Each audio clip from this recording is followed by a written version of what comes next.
group or the team, just for the simple reason that none of us is an island. None of us is in a vacuum. And in order for us to truly be able to have meaningful relationships with people and be able to resolve our problems, not just within ourselves, but also in relation to how we interact with other people, it's extremely important to take a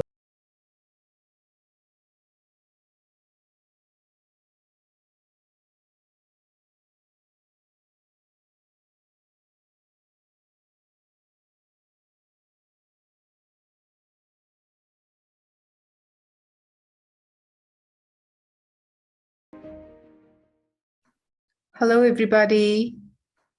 Good evening to everybody who's joining us from India, Asia.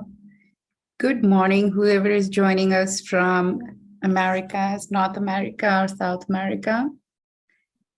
Wow, it's amazing.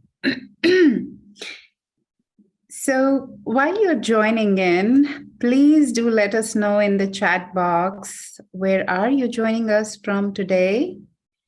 And how are you doing? We have our guests who is quite energized and have joined us today to be with you all. And I'll just take a moment to introduce her. But before I do that, please go ahead with our usual spiel. Tell us, where are you joining us from? I see some of our known old names. Thank you for joining us again. And anybody who's joining us new, this is the Future of Coaching webinar, which Ram hosts and brings out some great insights for all of us.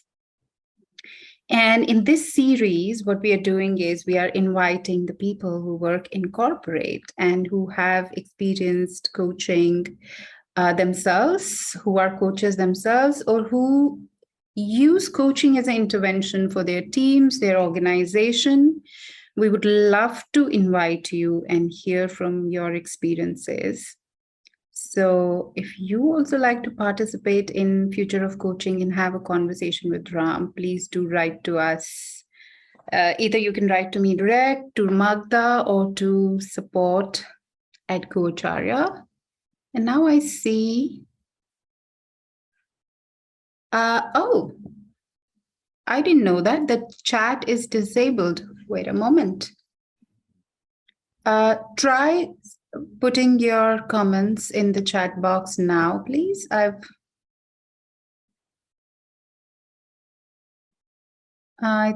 think this should work.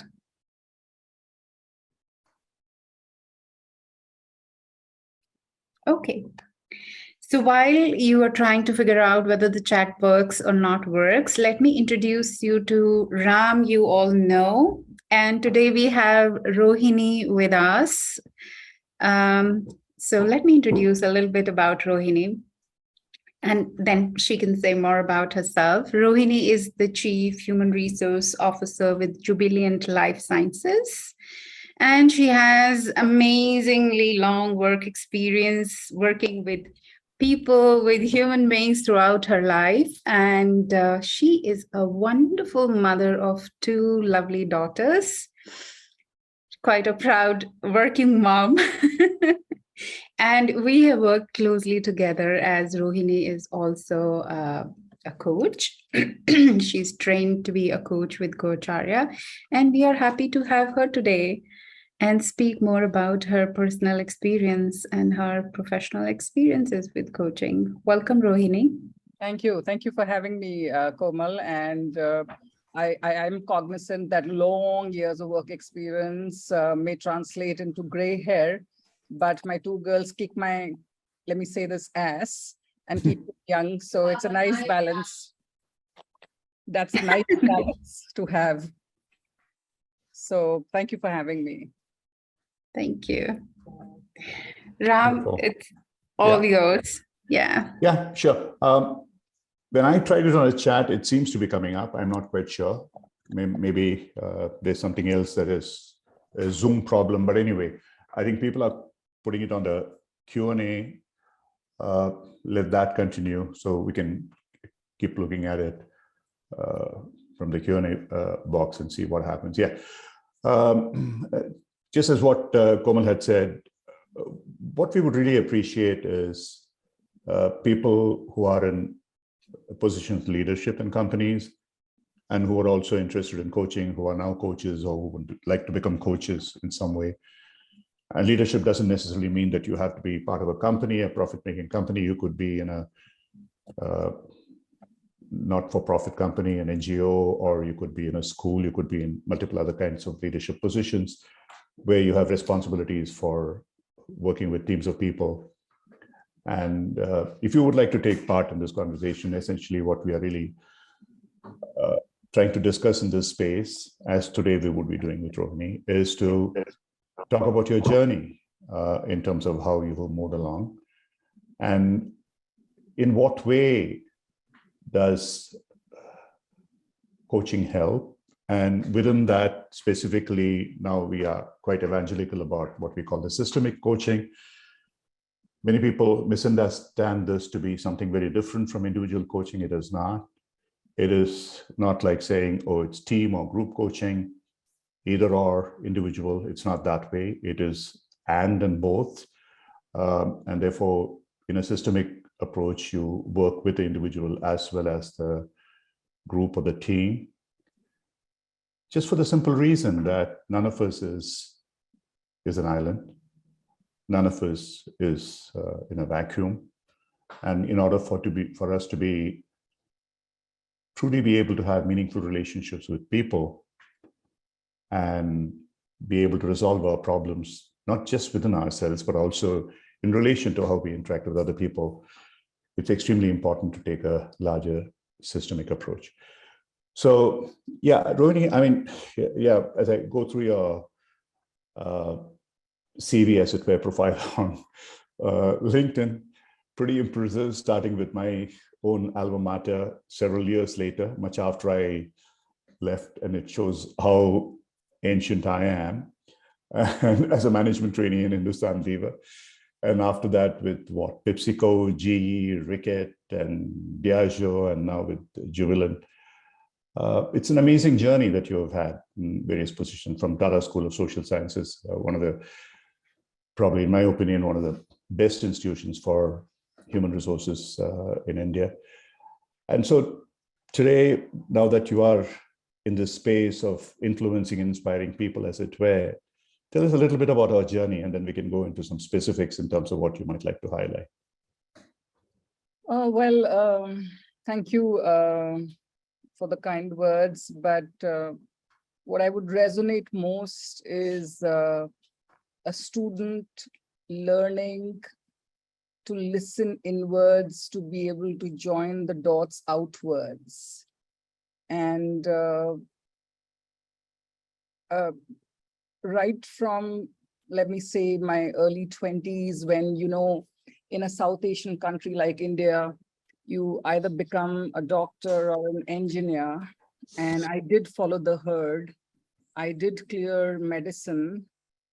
And I did take a gap year to clear medicine. And that process of taking that drill for a year told me, are you sure you want to do this?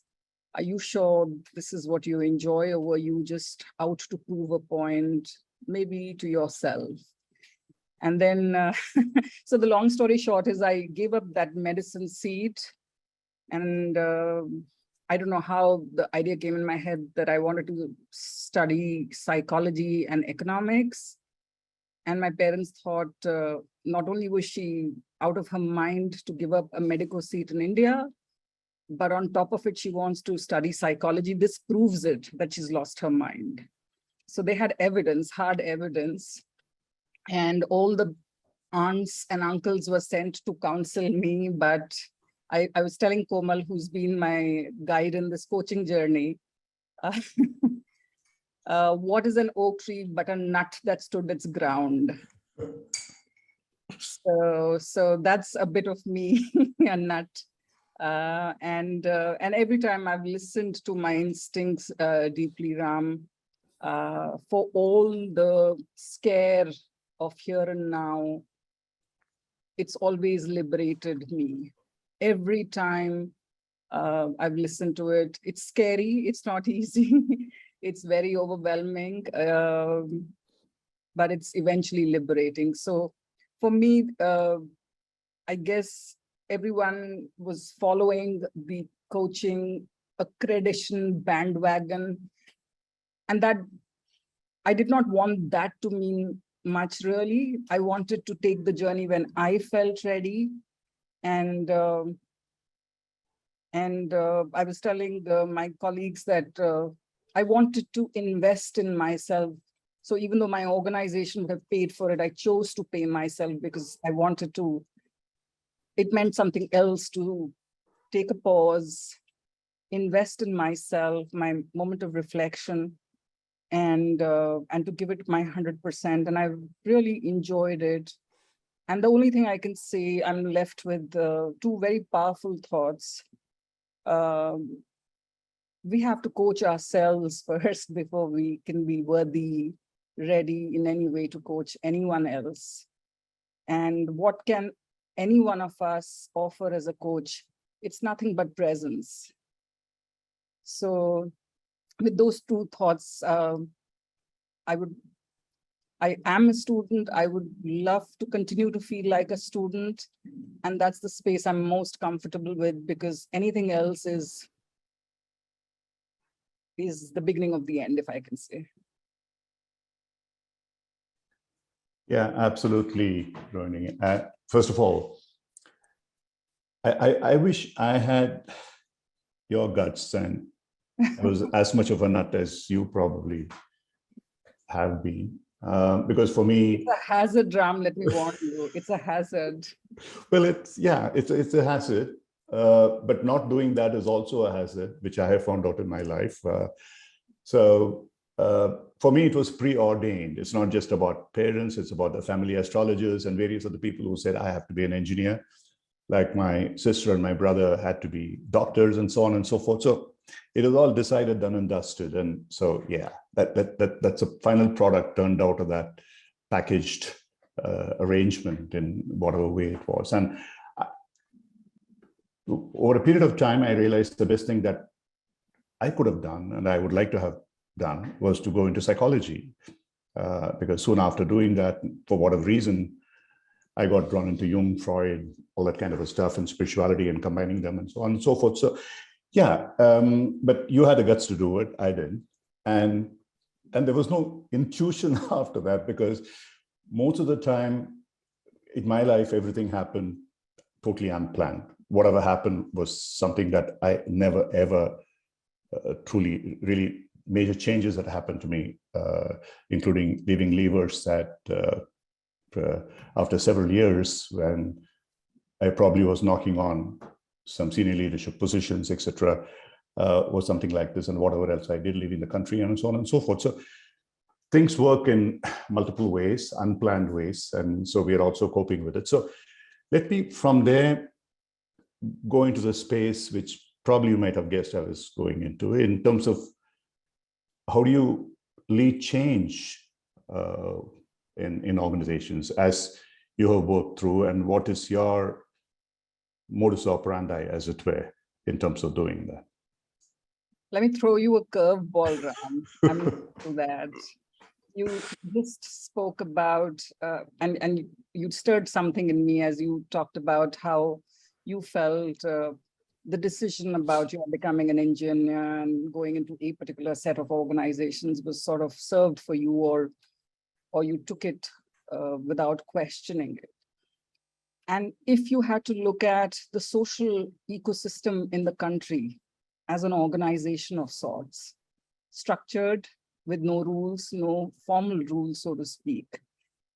And of course, I'm assuming you identify with masculinity, and therefore you are sort of a product of patriarchy just as much as I am a product of matriarchy, as I identify being a female. And as you were talking, what you were talking, my reflection was not that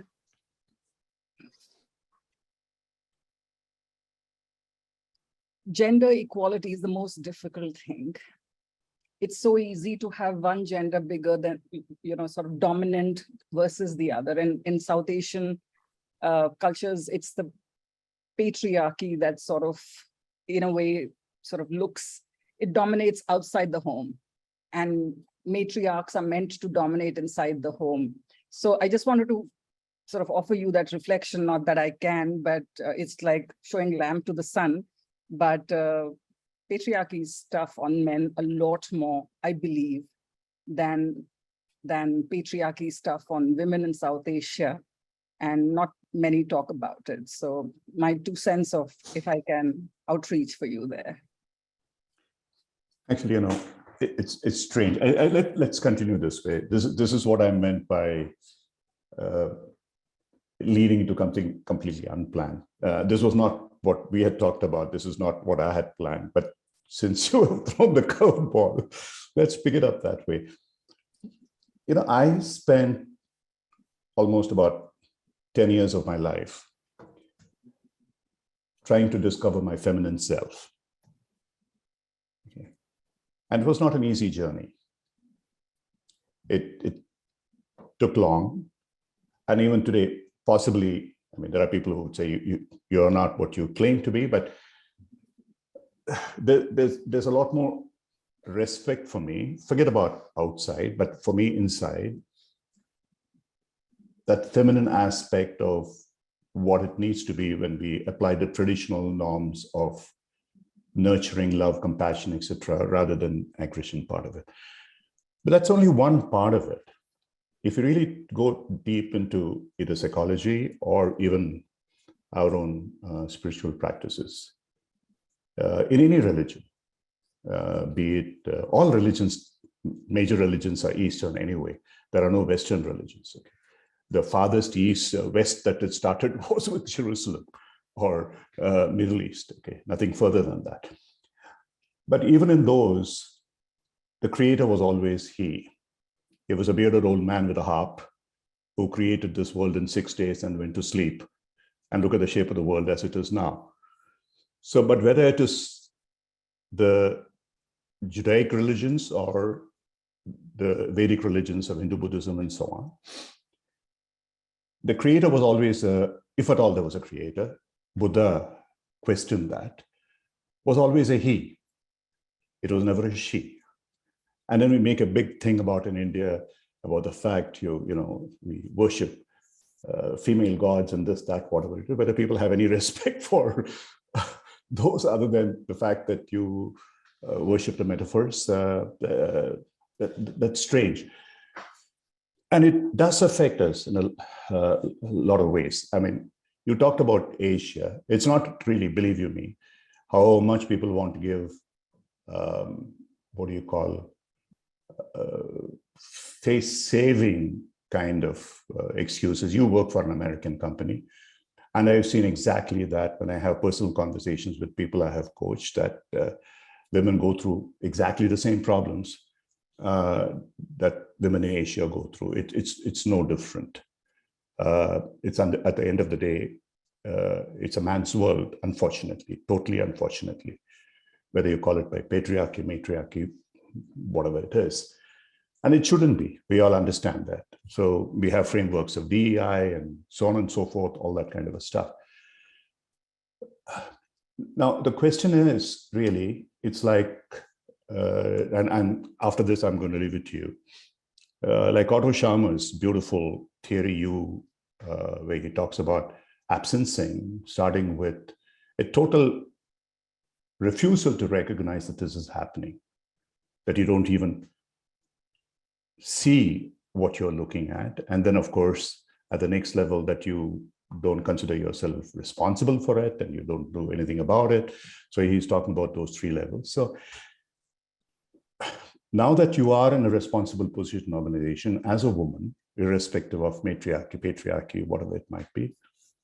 So what is it? I'm not asking it as a question for you to defend yourself, but what I'm saying is, if you look at it together, what are the things that we can genuinely do in the organization that we work for, that there's automatic respect for the other person, irrespective of whether that person is a man or a woman, young or old, that happens.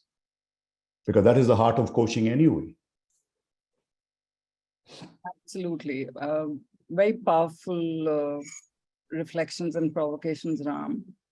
And how do again, I'm going to say this out there. The burden of the man running the house, running society, running the world is after all a burden.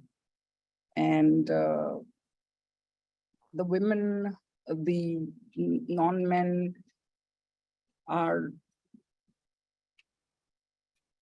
not yet central to the focus of attention, lesser expectations, therefore lesser burdens, and a little effort yields a disproportionate result is also the advantage of the underdog, I would call out.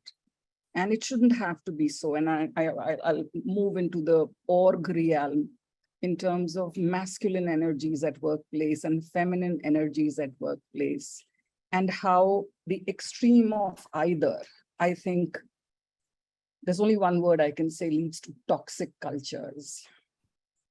And somewhere the striving of the centrality, the balance of the two, that ever delicate balance of focus on people and focus on task. And often when you focus on people, you let them focus on the task. In a systemic way, it's cerebrally, cognitively known, beaten to death, a universal truth. But in practicality, when we look around, it's so hard to achieve. It's so hard to achieve because I think you use the term, the patterning is taken for granted and adopted sort of with no questioning, sort of with status quo, and so sort of like a given. And I do believe coaching in any setup is about figuring out why are we here and what will keep us going in the future to a better place, space, and the why of it. Why should we move as an individual? Why should we move as a collective? What's in it for us collectively? And I think today's, again, from an external point of view, the world reflections, the world problems today, be it the Ukraine war, be it the climate change, be it a pandemic, which hasn't died down, and a couple others keep popping up in different parts of the world. These are big, complex global problems. And if we try and solve them as we have conventionally solved our problems in the last 200 years with, let's say, the traditional approach, I really shudder to think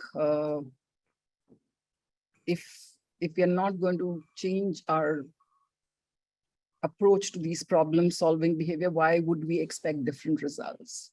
So some of the things that it's not easy, it's easy to say and done. Everyone likes a change. Everyone would like to see change. And you ask them, and would you like to see a change? What would you like to see change from this to that? And there's everyone forthcoming. And then you pivot the question saying, how are you going to drive this change? Or what are you going to change about yourself? And that's where the stony silences start coming in, because it's hard. Change is hard, self-reflection is hard. In our society, it's only now that we're beginning to talk about how vulnerability doesn't take anything away from you. If anything, it helps you sort of be more authentic in the moment and really have your troops, your team move with you in good times and in not so good times. So some of those conversations at a systemic level in a life sciences world, which has been part of essential workforce for the last 2 years, which may not have also had the best of the chances to take care of its own mental, physical health because of essential worker status. India, Canada, US, smattering of European countries, a bit of Japan, Australia. It's been tough. It's been tough, and I would just say the great resignation in different parts of the world, or great retention, great engagement, is absolutely important to enable our teams to listen to their own inner voice. I think it's the employees saying there's a disconnect, that they have a disconnect perhaps with themselves and then with the organizations around them. And I think the first thing to do is to stop and center ourselves, center themselves around what they are feeling in the moment after 2 very intense years and more. And only then sort of talk about moving forward, the why of moving forward and what's out there. And I also had, call it good fortune or just again in the midst of action. When the pandemic came down, I was in UK, in Edinburgh, in my past role. And I had the opportunity to also observe both US, how it responded to the pandemic, how UK responded to the pandemic. And of course, I would keep an eye on India, how India was responding to the pandemic. Well, one can't say one approach was better than the other, but just to be able to compare, yes, firstly, the authenticity of the numbers in the 3 bubbles were completely different, where numbers you could rely on, where you had to take with a pinch of salt. And then where the governments were apparently capitalistic, but more socialistic, more nurturing, and quickly churning out support programs, furloughs, quick acts, support for victims of domestic abuse who were under lockdown with the perpetuators. I thought a lot, I saw a lot of nurturance from some of the governments who were actually meant to be capitalistic in their outlook. And that was very powerful for me. And of course, you could turn around from an economics point of view and say, hey, aren't those countries facing such high inflation? And was that a wise move to put so much money in their hands? And has it fueled great resignation? But then you have closer home, my country, where I thought we just left people to their means. And yes, we are a resilient country, exceptionally resilient country. But have we just lost, if I can say this, empathy for ourselves, Ram? Empathy for ourselves, just taking a pause and reflecting what this country has absorbed with such little support from anyone it has absorbed. True, today we may not be battling as bad an inflation as the rest of the world, but just look at what this country has absorbed and delivered performance numbers. Now, to me, it's a spiritual land with such a masculine, no drop ball approach to both performance and a bit of blasé approach to its own mental health. I'm like, as a system, where is this going to take us? What is it going to do to us? Is this really healthy? Is this really sustainable? And so some of those thoughts are playing out for me as I look at the life sciences business environment in India, in Canada, and US, which is my immediate business geography. I think I've said a lot. I'll take a pause and invite for your reflections as well. Yeah. As I said earlier, we are a large number of years apart. And therefore, my viewpoint on where the world is going, it doesn't bother me. Wherever it goes, well, I mean, there's very little that you can at the end of the day do about it, except like what you said. Can you do your little bit, your might in terms of what you're doing? And you spoke of empathy. Whichever model of emotional intelligence that you look at, empathy as a social construct in terms of social relationships stems from the inner voice, the thing that you talked about earlier, the self-reflection and self-coaching. So if, as you said, we want to build empathy in terms of the relationships that we have, irrespective of, okay, whether that empathy in terms of a larger organizational sense is going to result in so much of nurturing that it leads to inflation, whatever. So it's not that other countries are not suffering from inflation. There are multiple other factors which will probably lead to that anyway. If one starts with a premise, the other aspect of what you said about vulnerability being the reflection of one's courage and confidence. And these are inner voices, and the empathy is, in a sense, the outer expression of that inner voice.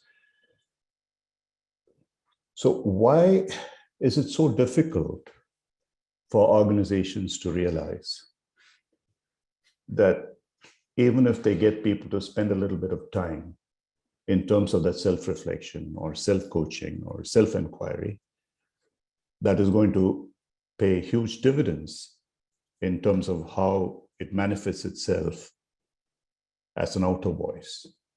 And the reason why I asked this is something which we are undertaking with a bit of an evangelical fervor in terms of creating what we call as a coaching mindset. And it's nothing tremendously original. It's a Carl Rogerian approach. It's what ICF now in its CC2 defines as what the coaching mindset is. Can you listen enough? Can you listen empathetically? Can you listen generatively? And can you take everybody's viewpoints together, be non-judgmental, and so on and so forth? Even if those basics are ingrained in an organization, it should make a substantial difference. But even that little bit, it's difficult to convince people. Whereas most organizations will turn and say, oh, no, I have got these half a dozen senior guys, some of them are toxic in their relationship and this, that, whatever it is. Of course it is, because you haven't even bothered to address the root cause of that in a systemic way, and you started doing it. And just by addressing 5 people or 6 people by coaching them individually, and even if they do transform themselves, does it automatically change the rest of the culture of the organization? It won't. It has to be a much larger systemic effort that has to go into it. So if throwing the ball back to you, how would you reflect on it in terms of the work that you've done, the experiences that you've had? Because you've had a variety of experiences in different kinds of companies, levers, a particular lifestyle, culture.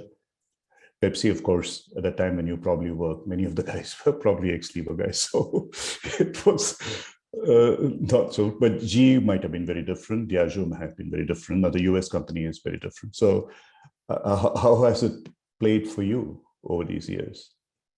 Yeah, as you were talking this through, 2 thoughts flashed in my mind. One is why is it so difficult for organizations, cultures to find balance? I'm a great believer in balance.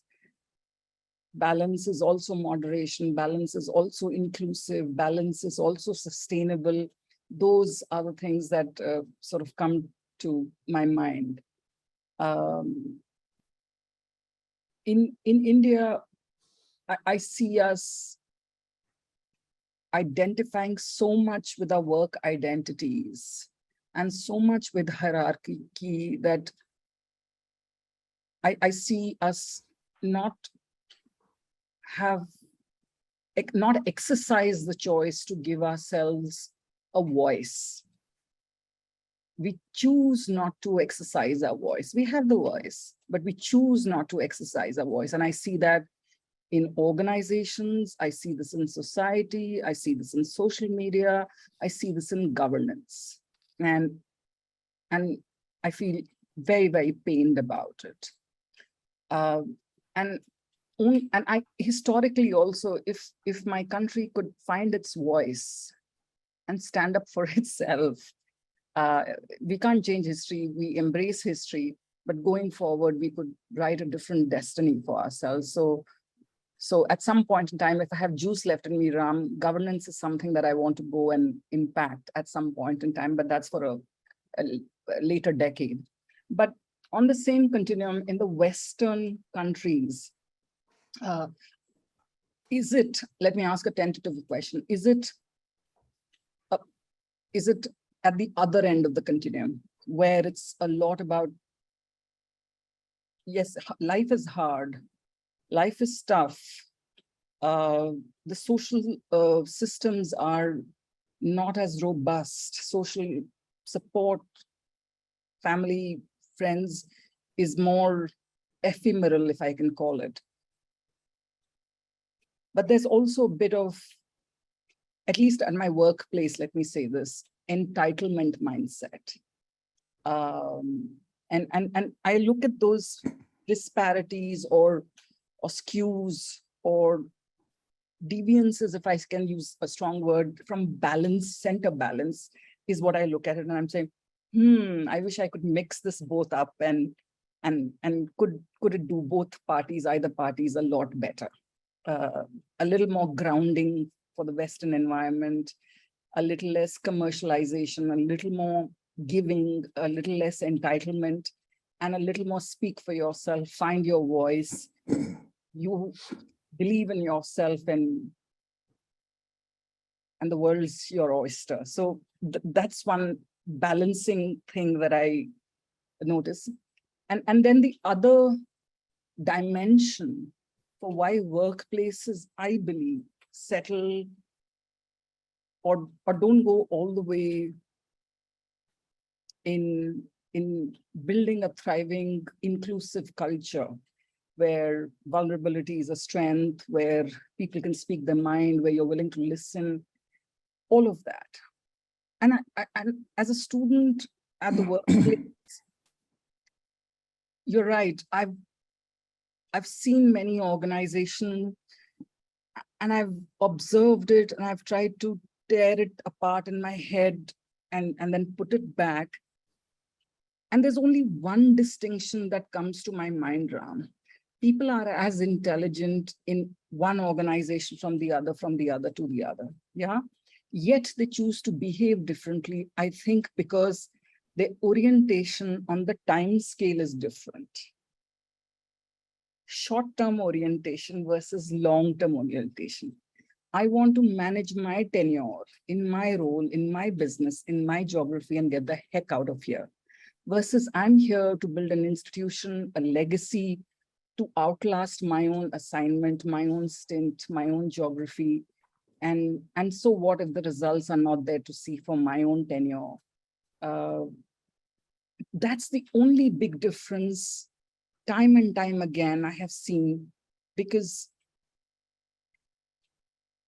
yeah, you just want those short-term skewed results because for whatever reason, they matter to you a lot more than institutions that will outlast your tenure. So that's my take at it. And let me say this, I've also been part of some toxic work cultures, interestingly. And it's like after having a good marriage, running into a bad boyfriend. So that also happens in life. And you learn a lot, and you learn a lot, and it teaches you to really value cultures that are open-minded, that are listening, that are including, and mind you, those are not cultures that are going to cut you any slack on your performance. They're tough on performance, but nurturing on you. I have been in such beautiful work cultures, so tough on performance, but so gentle on people, that it just still gives a goosebump, to me, even as I'm talking about them. And that's my fortune. That's my absolute, that's my blessing in life. Okay. So with those reflections that you talked about, the balance, the inner voice, and how the long and short term orientation, which is a very, very significant factor in many cultural models like Hofstede's and so on and so forth.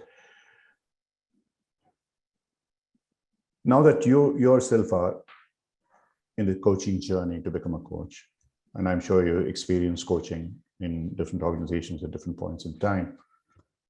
So what are a few things that you believe that either you have already initiated, because when we spoke about the session earlier, you many of the things that you said pretty much clearly reflected that you are already practicing a systemic approach in whatever you are doing today.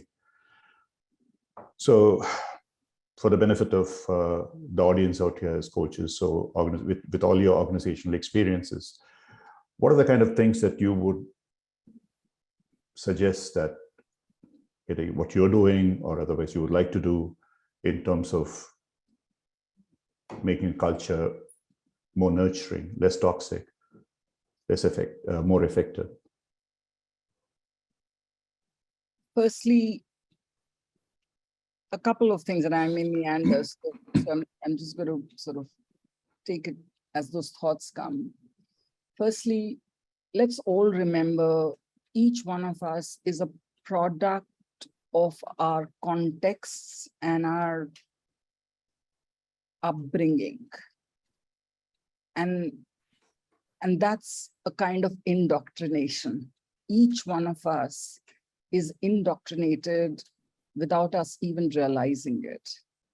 And indoctrination can come with its own biases. And we may think we are bias-free, but we can't self-certify ourselves on that. So I would say be very, very open to examining your own moorings, question your own beliefs, look inward, and question yourself, question every belief of yourself. And you and I briefly touched upon in the early part of the conversation, and it takes courage on your part to say that you have taken a long time to embrace your femininity. Well, I'm corporate scarred, Ram, by everyone around me saying, you're too masculine. Rohini, you're too masculine. And I've learned to take that with a pinch of salt, saying, interesting, I look at myself as a person. You look at me as a man or a woman, masculine or a feminine. So there's a slot perhaps in your mind, which I am not fitting into. Now, what are we going to do about that? And sometimes I've been able to share, and most times I've not been able to share, but I know I'm a nut that stood its ground. So back again, just be ready to examine one's own biases, because the coaching journey really, I mean it. We can, when we light from within, can we show any kind of light to others in capacity of a coach? If there's darkness within us, how can we light anyone else's path? And then I say this, a coach may not be a complete coach or a perfect person or a role model, will have his or her failings, will have huge gaps, huge experiences. But the courage in that is, with all your failings and your vulnerabilities, you're happy to suspend your own belief, show yourself up for another person, to help another person, saying, I have these gaps, but I'm here to be a sounding board. I have a little light to share, to light up your path, if you want to dip into that. So for me, it's about looking within, and as you untangle yourself within, there's so much abundance that creeps in, gratitude that creeps in, manifestations that creep in, or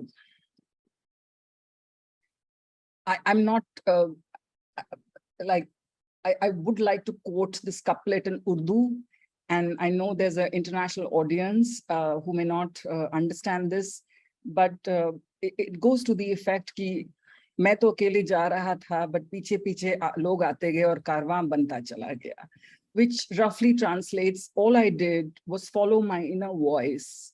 I kept taking a step at a time. And then one fine day when I looked at the back, there was an entire entourage of people following me. And that's the power of that, is only that I heard my voice and I followed my voice and I embraced the uncertainty, the vulnerability that came with it. And that's no mean feat. That's no mean feat. So the bias within, the light within, and then finally,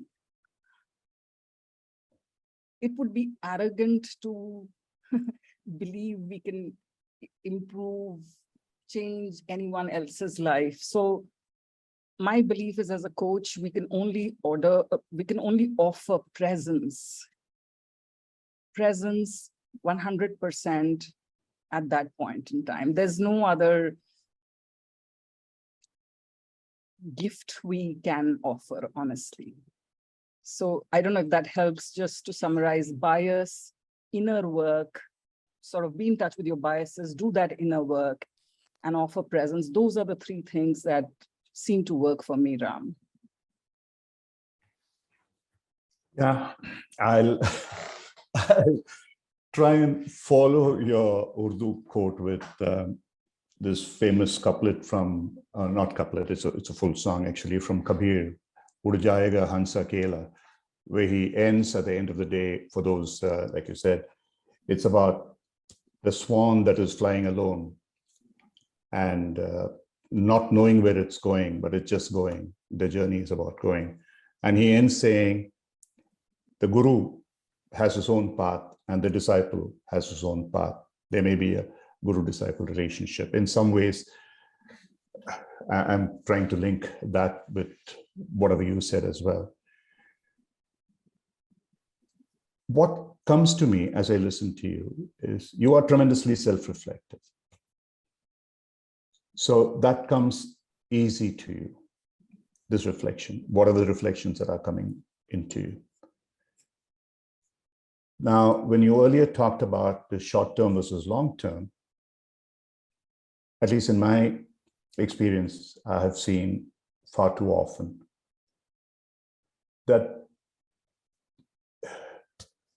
it's like people are running on the spot and not moving anywhere. And they don't have the time to reflect. They don't have the time to understand what they are doing. So starting from this premise that you actually started with that right in the beginning, self-coaching.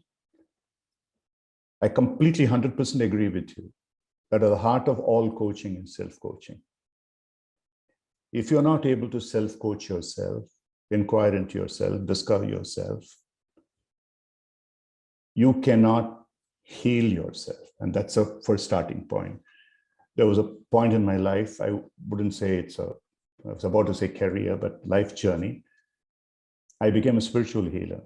And the process of that spiritual healing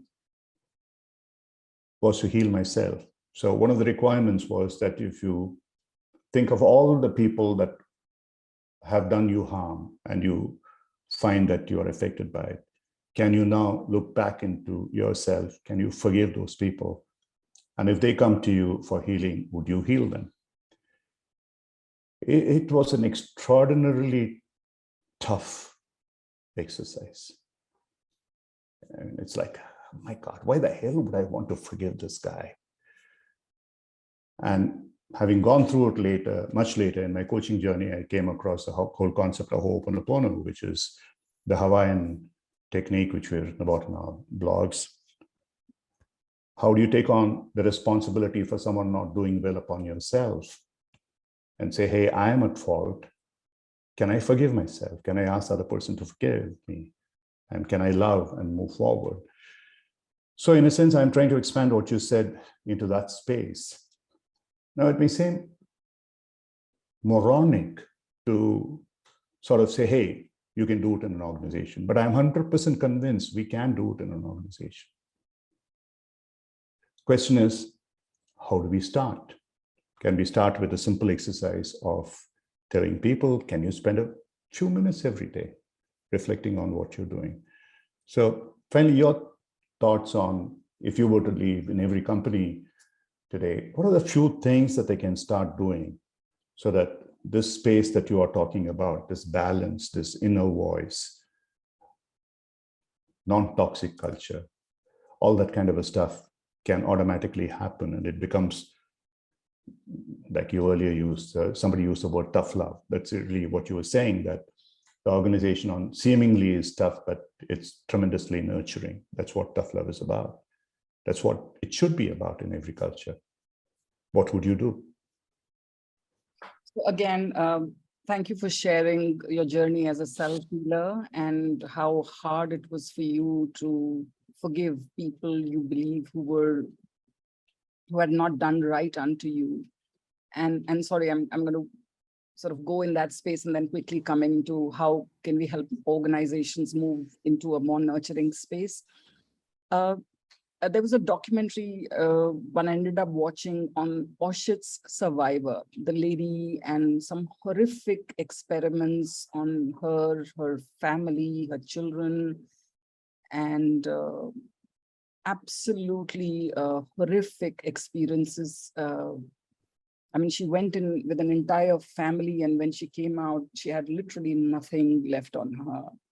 And she had to begin her life again, and she did marry, and she lost all her children, her husband, her sisters, her mother, father, everyone, and she had to start life again.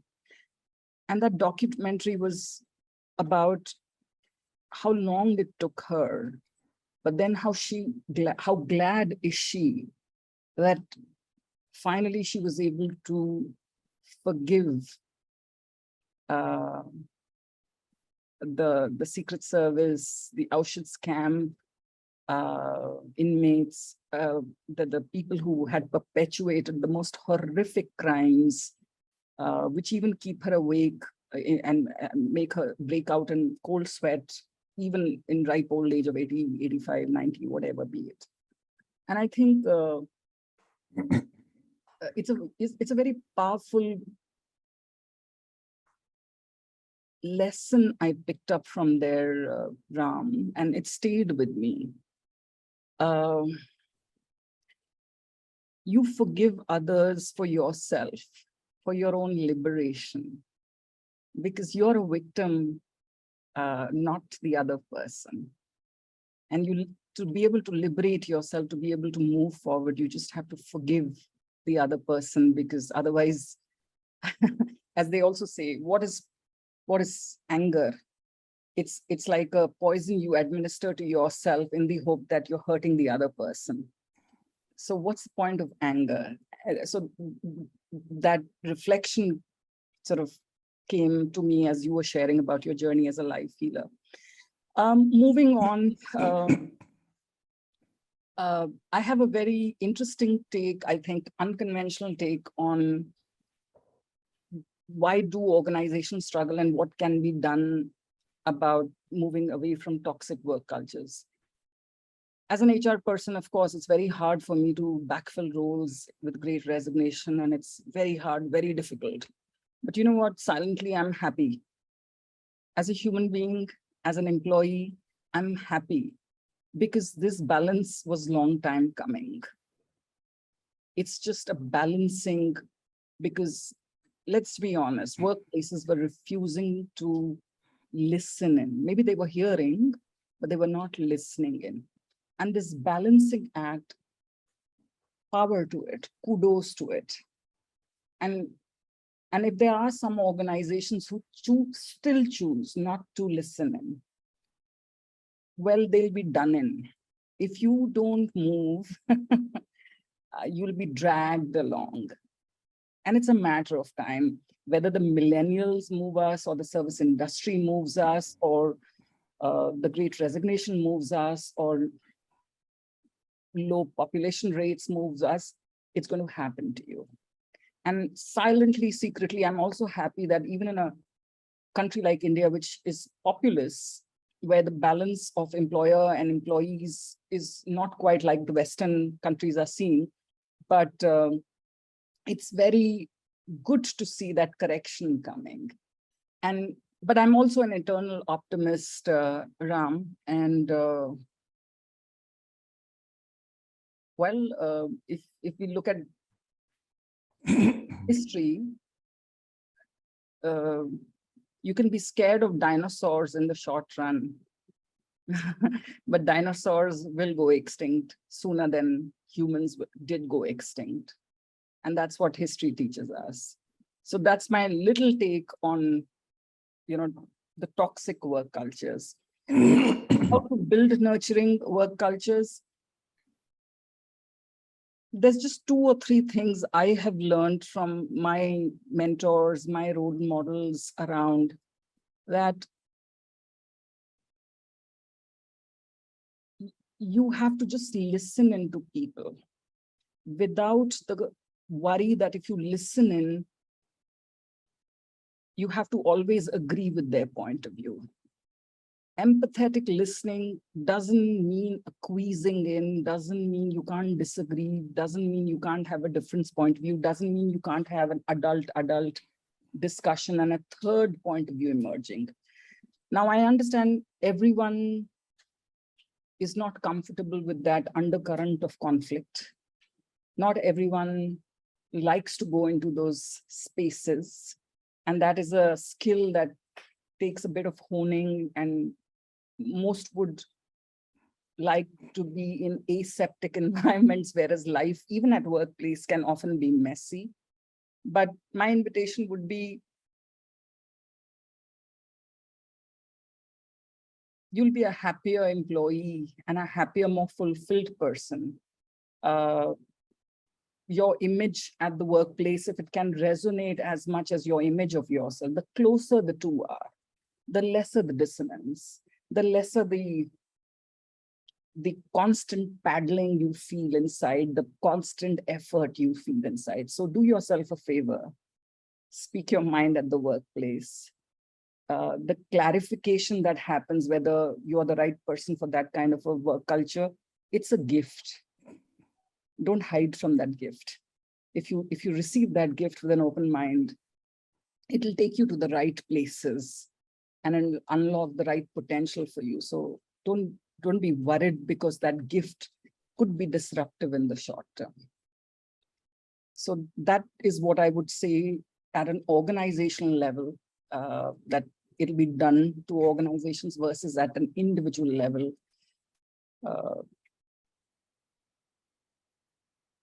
Because somewhere, if we don't challenge ourselves, then sooner or later, the tide of time challenges us. So would you not rather challenge yourself in a controlled fashion much earlier than the tide of time challenges you? And that's a question back both to organizations and to individuals. And I'd leave it at that. Yeah, the good news actually is, Rohini, recently we had a kind of a business roundtable with a couple of our senior coaches with the CXOs and CHROs of about 8-9 companies in Bangalore.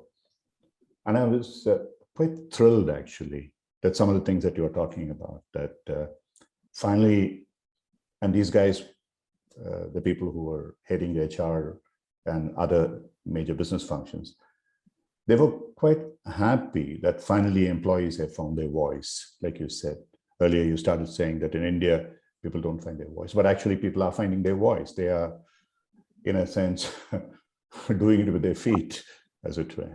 They thank you very much, whether it's work from home or whether it's a great resignation or whatever else it is. And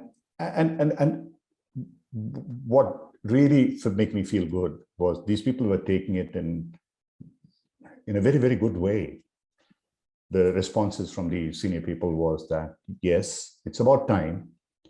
And now it's time for us to actually, we are also part of that milieu.